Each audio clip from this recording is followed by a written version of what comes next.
الحمد لله وكفى وسلام على عباده الذين اصطفى اما بعد. میرے محترم بھائیوں، سب سے پہلے یہ دعا میرے ساتھ پڑھیں: رب یسر ولا تعسر وتمم بالخير هذا الكتاب وبك نستعين یا فتاح یا فتاح یا فتاح. میں سید جمال الدین الترمذی ورلڈ قرآنک کمپٹیشن میں قرات آن لائن گروپ کی طرف سے مخاطب ہوں. میں ان سب حضرات کو خوش آمدید کہتا ہوں جو اس گروپ میں علم قرات حاصل کرنے کے لیے شامل ہوئے ہیں. ہماری دعا ہے کہ اللہ جل شانہ ہم سب کو اس مبارک علم کے سیکھنے اور سکھانے کی توفیق عطا فرمائے اور اس پر استقامت عطا فرمائے. میرے محترم بھائیوں، ہم جو علم شروع کرنے والے ہیں اس کو علم قرات کہتے ہیں. علم قرات ایک ایسا علم ہے جس پر بے شمار کتابیں لکھی ہوئی ہیں.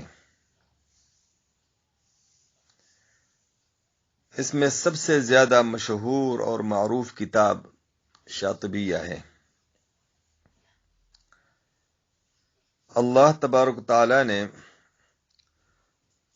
پورے عالم اسلام میں اس کتاب کو بہت زیادہ مقبولیت دی ہے. اس کتاب کا مصنف امام ابی القاسم بن فرہ بن خلف بن احمد الشاطبی ہے. علامہ شاطبی رحمہ اللہ تعالی نے اس کتاب میں 7 قراتیں جمع کیے ہیں، اور اس کے بعد دوسری کتاب الدرۃ المضیئہ جو علامہ محمد ابن الجزری رحمہ اللہ تعالی کی کتاب ہے، اس میں انہوں نے 3 قراتیں جمع کیے ہیں. یہ 10 قراتیں ہوئیں. یہ 10 قراتیں مکمل صحیح، متواتر اور مستند ہیں. میرے محترم بھائیوں، جو علم آپ شروع کرتے ہیں تو سب سے پہلے اس علم کی تعریف، موضوع، ثمرہ، فضیلت، نسبت، واضع اور علم کا نام، یہ ساری باتیں کتاب شروع کرنے سے پہلے اس کا جاننا ضروری ہے. تو سب سے پہلے ہم اس علم کی تعریف کریں گے. علم قرات کی تعریف یہ ہے: هو علم يعرف به اختلاف کلمات الوحی القرآنی. یعنی علم قرات اس علم کو کہتے ہیں جس سے کلمات قرآنیہ میں قرآن مجید کے ناقلین کا وہ اتفاق اور اختلاف معلوم ہو جو رسول اللہ صلی اللہ علیہ وسلم سے سن لینے کی بنا پر ہے، اپنی رائے کی بنا پر نہیں. علم قرات کا موضوع قرآن مجید کے کلمات ہیں، کیونکہ اس علم میں ان کلمات ہی کے تلفظ کے حالات کی بحث کی جاتی ہے. اور اس علم کا فائدہ اور غرض یہ ہے: صیانت القرآن عن التحریف. یعنی اس کا ثمرہ اور فائدہ یہ ہے کہ اس سے قرآن مجید تبدیلی اور غلطی سے محفوظ رہتا ہے، اور ائمہ کرام کی وہ سب قراتیں بھی معلوم ہو جاتی ہیں۔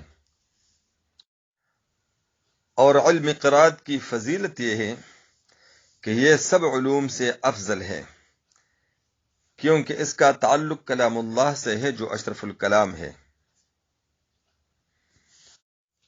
علم قرات کا واضع کون ہے؟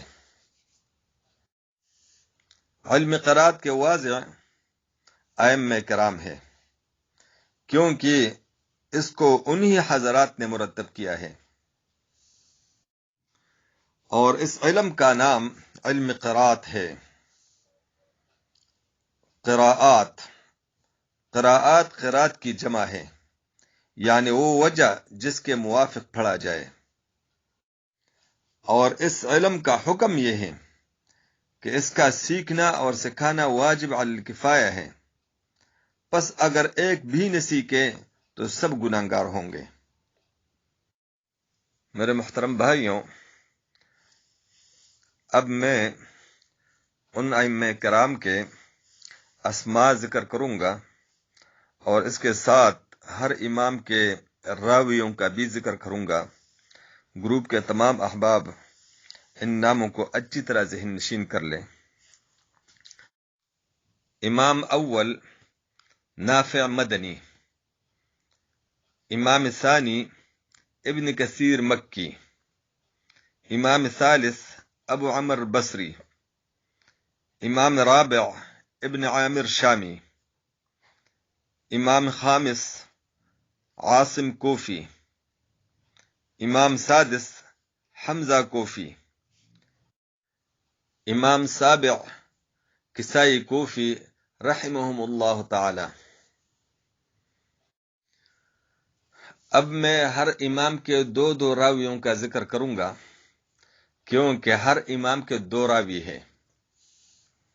امام اول نافع مدنی کے دو راوی ہیں، قالون ورش۔ امام ثانی ابن کثیر مکی کے دو راوی ہیں، بزی قنبل۔ امام ثالث ابو عمر بصری کے دو راوی ہیں، دوری بصری اور سوسی۔ امام رابع ابن عامر شامی کی دو راوی ہے، ہشام ابن زکوان۔ امام خامس عاصم کوفی کے دو راوی ہے، شعبہ و حفص۔